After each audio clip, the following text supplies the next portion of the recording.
Hi, আমি lovely. This is part 3 and last part of Kali Puja vlog. আমরা এই দিনে নিয়ারেস্ট বাকি প্যান্ডেল আর ঠাকুর দেখতে চাই, যার মধ্যে এই জায়গাতে অনেকগুলো ভূতও ছিল, কিন্তু মানুষজন বেশি থাকাতে আর ভয় লাগেনি। দাঁতে ব্যথার জন্য কেউ আমাকে আর আইসক্রিম খেতে দেয় না, তো ওটা আমার খাওয়ার মন করছিল দেখে দিদা আমাকে কিনে দেয়। মামা আর তাই কিছু বলতে পারেনি। তারপর আর একটা ঠাকুর দেখে আমরা মঠে যাই। এত শান্তি, এত পিসফুল কোথাও আমার আর লাগে না। আরতির শেষ হয়ে গিয়েছিল, কিছুক্ষণ থেকে শান্তি জল খেয়ে চারদিকটা একটু ঘুরে দেখে রাতের থেকে দিনে বেশি ভালো লাগে।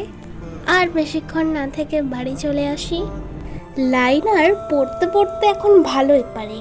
তারপর বাবা আমাকে চা বানিয়ে খাওয়ায়, মানে বাড়িতে যত টাইপসের বিস্কিট ছিল আমার প্লেটে রেখে দেয়। সিঙ্গারা দিয়েছিল যে আমি একটুই ভেঙে খাই।